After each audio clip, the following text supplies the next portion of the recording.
مفتی سلطان کے بیانات کے لیے مفتی سلطان آفیشل کو سبسکرائب کریں۔ اللہ وبرکاتہ۔ محترم ناظرین، آج سنیچر ہے اور الحمدللہ ہم مکہ المکرمہ میں ہیں اور ہم لوگ جا رہے ہیں طائف کی زیارت کے لیے۔ طائف یہاں سے تقریباً مکہ المکرمہ سے 80 کلومیٹر کے فاصلے پر ہے۔ اللہ کے رسول صلی اللہ علیہ وسلم کی اہلیہ محترمہ، رفیق سفر، شریک حیات اور اس امت کی ماں حضرت اماں خدیجہ رضی اللہ عنہا کا انتقال ہوا، تو اللہ کے رسول صلی اللہ علیہ وسلم نے سوچا کہ اب مکہ والے ظلم کر رہے ہیں، مکہ میں رہنے نہیں دے رہے، اللہ کے رسول کی باتوں کو مان نہیں رہے، سمجھ نہیں رہے اور ظلم پر ظلم کیے جا رہے ہیں۔ تو اللہ کے رسول نے سوچا کہ چلو میں طائف کا علاقہ قریب ہے اور اچھا علاقہ ہے، وہاں جاتے ہیں، ہو سکتا ہے کہ وہاں کے لوگ ایمان قبول کر لے اور ہدایت پر آ جائے، تو لہٰذا ان کے لیے ہدایت کا ذریعہ بن جائے اور نجات کا ذریعہ بن جائے، اور مکہ میں جو رہنے والے مسلمان ہیں ان کے لیے بھی امن کی جگہ ہو جائے۔ یہ سوچ کر اللہ کے رسول صلی اللہ علیہ وسلم مکہ المکرمہ سے طائف کے سفر پر گئے۔ جب طائف چلے گئے تو طائف والوں نے مکہ کے ظلم کو بھی پیچھے چھوڑ دیا، اللہ کے رسول صلی اللہ علیہ وسلم کو برا بلا کہا اور نازیبا الفاظ استعمال کیے اور طائف سے ہکال دیا اور ان کے پیچھے شریر اور اوباش نوجوانوں کو پیچھے لگا دیا۔ اللہ کے رسول صلی اللہ علیہ وسلم کے ساتھ میں اللہ کے رسول کے منہ بولے بیٹے حضرت زید بن حارثہ رضی اللہ عنہ ساتھ میں تھے، وہ اللہ کے رسول کی خدمت کرتے رہے، حفاظت کرتے رہے۔ یہ دونوں حضرات آگے آگے بھاگ رہے ہیں اور پیچھے سے شریر نوجوان اللہ کے رسول کو پتھر مار رہے ہیں۔ اس کے وجہ سے اللہ کے رسول کے جسم اطہر سے لہو مبارک جاری ہوا۔ اللہ کے رسول نے ایک باغ میں پناہ لی، وہ باغ بھی انشاءاللہ ہم آپ کو اس سفر میں دکھائیں گے۔ اور وہاں پر ایک غلام آیا اللہ کے رسول کی خدمت میں انگور کا خوشہ لے کر، اس غلام کا نام ہے عطاس، حضرت عطاس، ان کے نام پر آج مسجد بنائی گئی ہے طائف میں۔ انشاءاللہ اس مسجد کی زیارت بھی آپ کو کرائیں گے، آپ ہم سے جڑے رہیے۔ اور پھر اس کے بعد ایک بستی ہے طائف کے سفر میں انشاءاللہ، اس بستی کا نام ہے حضرت عبداللہ ابن عباس کی بستی، وہ مسجد بھی ہے ماشاءاللہ، بہت خوبصورت مسجد ہے، اور وہاں پر حضرت عبداللہ ابن عباس کا مکان بھی ہے۔ حضرت عبداللہ ابن عباس اللہ کے رسول کے چچا زاد بھائی ہیں، اللہ کے رسول کے جو چچا حضرت عباس ان کے فرزند ہے، مفسر قرآن، فقیہ الامت ان کا لقب ہے۔ بڑے زبردست اس امت کو حضرت عبداللہ ابن عباس کے ذریعے سے فائدہ ہوا۔ ابھی چند منٹ میں انشاءاللہ ہماری بس آئیں گی اور پورا سفر یہ ہوٹل سے شروع ہوا ہے، اور کوشش کریں گے ہوٹل پر آنے تک ہم آپ کو طائف کا سفر بتاتے رہیں گے۔ آپ ہم سے جڑے رہیے اور اس ویڈیو کو دیکھیے، پورا دیکھیے، اور دوسروں کو بھی انشاءاللہ اس ویڈیو کا جو ہے مزہ کروائیے۔ السلام علیکم ورحمۃ اللہ۔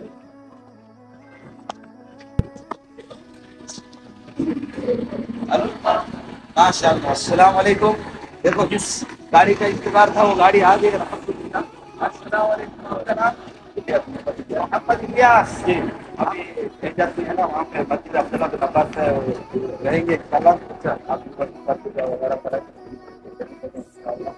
وہاں پہ جو ہے نا، وہ آ کے مقامات زیارت کرائیں گے۔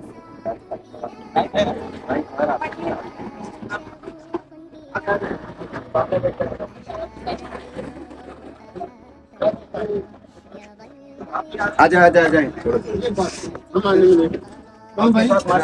دوسرا مسئلہ ہے پاکستان کے انڈیا کی پوری ٹیم ہے انشاءاللہ، الحمدللہ۔ مفتی صاحب کی ابھی الحمدللہ مفتی صاحب آ چکے ہیں انشاءاللہ، تفسیر ہوگی۔